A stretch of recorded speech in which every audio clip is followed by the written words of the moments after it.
బోషుడికే మా కాలుకు ముళ్ళు పంచితోటి తీస్తాడు మీ లీడరు మర్చిపోయినావా?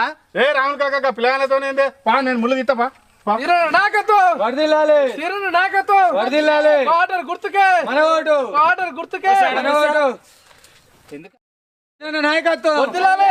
నాయకత్వం గుర్తుంచుకో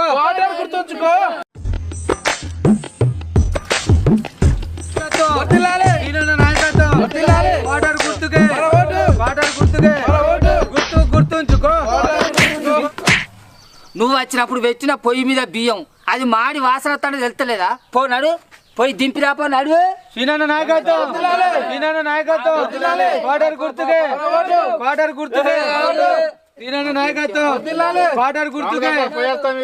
కోటర్ గుర్తు మీద ఓటేయాలి మరి మర్చిపోద్ది ఇక పోయేస్తాం.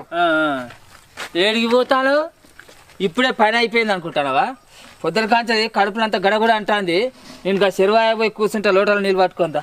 ఏ రాములు కాక నువ్వు చెప్పిన పనులన్నీ చేస్తే నీకు అలసిగానే పడతానా? నేను ఏమనుకుంటాను ఎవరు కలిసి అవుతారా? మేము మా పనులు మేము చేసుకుంటా అంటే మా పనుల నడిమిత ఖర్చు ఏలు పెట్టేది ఇవ్వాలరా? అరే ప్రచారంలో భాగంగా ప్రజల్లో కలిసిపోవాలని అట్లా చిన్న చిన్న పనులు చేస్తాం. తప్పున్నారా? మీరు వచ్చి మా పొలగాళ్ళ ముడ్లు కడగంగానే మా బట్టలు ఉతుకంగానే సచ్చినోళ్ళ పేడలు మోయంగానే మా ఇల్లు వాకిలు ఊడవంగానే ఫోటోలకు పోజులు ఇవ్వగానే మా బతుకులు తెల్లారుతాయి అనుకుంటా. అరే మరి ఇంకేం చేయాలనే? మమ్మల్ని పాలించే నాయకునిగా నిజాయితీగా పనిచేయి.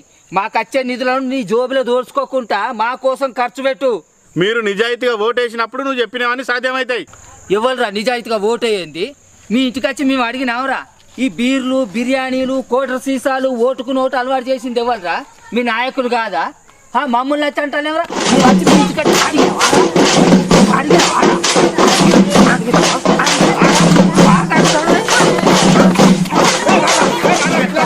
వచ్చేది మీరు నిజాయితీ గల నాయకులే అయితే పైసా వంచకుండా ప్రజలకు రారి, ఆశ పెట్టకుండా ఓటు సంపాదించుకోర్రి.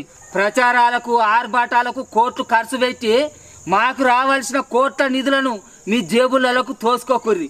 పీకిని పీకు ఏది తీసుకో. మళ్ళా ఇటు ముఖాన్ని వచ్చినావు అనుకో పని చేసావు పడాలి కొడుక్క. లీడర్లు.